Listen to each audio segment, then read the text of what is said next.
ভাবা যায় এই ২১ শতকের শুরুতেও আমাদের গ্রহে এমন কিছু দ্বীপ রয়েছে যেগুলোতে আধুনিক মানুষের হাতের স্পর্শ কিংবা আঙুলের ছোঁয়া পায়নি। সেখানকার প্রকৃতিও হাজার হাজার বছর ধরে অপরিবর্তিতই রয়ে গেছে। কি হবে যদি সেই দ্বীপে হাজার হাজার বছর ধরে কোনো আদিম জনগোষ্ঠী বাস করতে থাকে? শুনতে অবিশ্বাস্য মনে হলেও এমন দ্বীপ আমাদের দেশের পাশেই অবস্থান করছে। অথচ আপনি মঙ্গল গ্রহ পর্যন্ত যেতে পারলেও কোনোদিনই সেই দ্বীপগুলোতে প্রবেশ করতে পারবেন না। তবে আপনি সেই দ্বীপগুলোতে প্রবেশ করতে পারবেন না বলে চিন্তা করার প্রয়োজন নেই, কারণ আজ আমরা সেগুলোই এক্সপ্লোর করব যা গোটা পৃথিবী থেকে লুকিয়ে রাখা হয়েছে। তো চলুন শুরু করা যাক।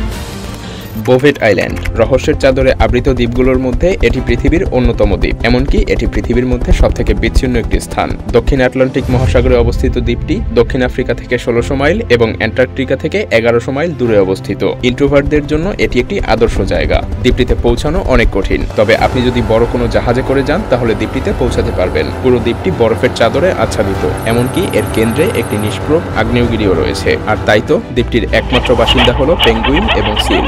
১৭৩৯ সালে একজন ফরাসি অভিযাত্রী দ্বীপটিকে আবিষ্কার করেছিলেন। তবে সেই সময় থেকে পরবর্তী ৬৯ বছরেও দ্বীপটির স্থানাঙ্ক রেকর্ড করা হয়নি। তবে ১৯ শতকের প্রথম দিকে লুকিয়ে থাকা এই দ্বীপটিকে পুনরায় আবিষ্কার করা হয়। এই দ্বীপটিতে প্রথম কোনো মানুষের পদচিহ্ন পড়েছিল ১৯২৭ সালে। এরপর দীর্ঘদিন পর্যন্ত কোনো মানুষের এই দ্বীপটিতে আবির্ভাব ঘটেনি।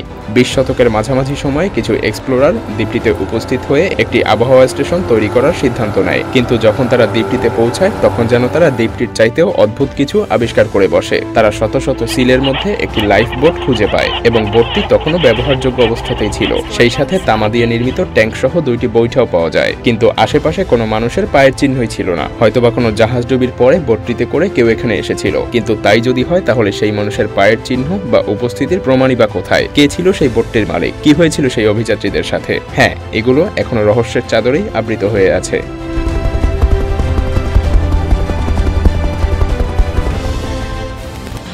নর্থ সেন্টিনেল আইল্যান্ড এই দ্বীপটির অবস্থান বঙ্গোপসাগরের ঠিক ভারতের অংশে। যদি আপনি সেখানে যেতে চান তাহলে কোনোভাবেই সফল হতে পারবেন না, কারণ এই দ্বীপটিতে ভ্রমণ করা আইনত দণ্ডনীয়। ২০ শতকের মাঝামাঝি সময়ে দ্বীপটিকে নিষিদ্ধ ঘোষণা করা হয়। আপনি যদি এই দ্বীপ তাছাড়া এই উপজাতিদের সাথে যোগাযোগ করাটাও বেশ কষ্টসাধ্য, কারণ এরা অনেক জটিল ভাষায় কথা বলে। তবে এর বেশ কয়েক দশক পর আধুনিক মানুষেরা এই উপজাতিদের সাথে কমিউনিকেট করতে সক্ষম হয়। যেমন ১৯৯১ সালে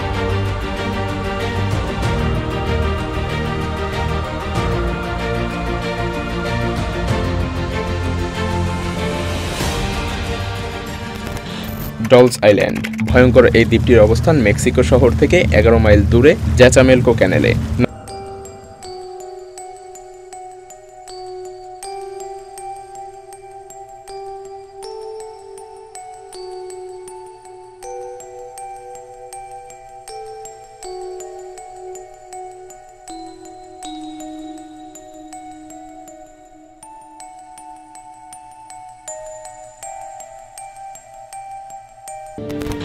স্নেক আইল্যান্ড এই দ্বীপটিও যেন স্বর্গের প্রতিবিম্ব। আধুনিক মানুষের চিহ্নস্বরূপ দ্বীপটিতে শুধুমাত্র রয়েছে একটি লাইট হাউস, কিন্তু এর মধ্যে কোনো মানুষ নেই। মাঝে মধ্যে কোস্ট গার্ডেরা এসে পরীক্ষা নিরীক্ষা করে দেখে যে সবকিছু ঠিক আছে কিনা, সেই সাথে দ্বীপটিতে কোনো আগন্তুক এসেছে কিনা। মূলত জনসাধারণের কল্যাণেই দ্বীপটিতে প্রবেশাধিকার দেয়া হয় না। আর এই সুবর্ণ সুযোগে দ্বীপটির একমাত্র বাসিন্দা হিসেবে টিকে আছে এই প্রাণীগুলো। দ্বীপটি ৪,০০০ প্রজাতির সাপের আতুর ঘর। তারা গাছে ঝুলে থাকে এবং মাটিতে এঁকে বেঁকে চলে। এমনকি এই বাসিন্দাদের কোনো শত্রুও নেই, কিন্তু তারা পাখিদের আশ্রয় দেয়। যে পাখিগুলো অনেক লম্বা পথ অতিক্রম করতে করতে ক্লান্ত হয়ে দ্বীপটিতে একটু স্বস্তির নিঃশ্বাস ফেলতে আসে। কিন্তু সবথেকে খারাপ বিষয় হলো দ্বীপটিতে বসবাসকারী সাপগুলো পৃথিবীর সবথেকে বিষাক্ত সাপের খ্যাতি অর্জন করে নিয়েছে।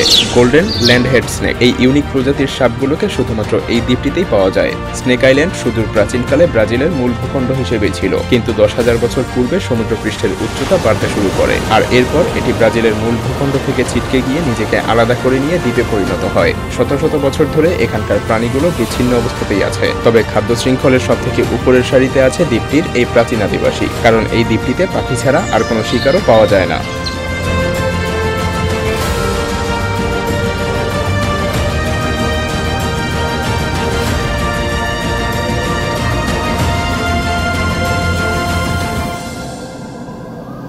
ভিডিওটি ভালো লাগলে শেয়ার করতে পারেন, এবং আপনি যদি এমনই রহস্য, রোমাঞ্চ, আনকমন আর ইন্টারেস্টিং ভিডিও দেখতে পছন্দ করে থাকেন তবে মায়াজাল চ্যানেলটিকে এখনই সাবস্ক্রাইব করুন এবং পাশে রাখা বেল আইকনটি প্রেস করুন। তো দেখা হচ্ছে আগামী এপিসোডে। ততক্ষণ পর্যন্ত ভালো থাকবেন।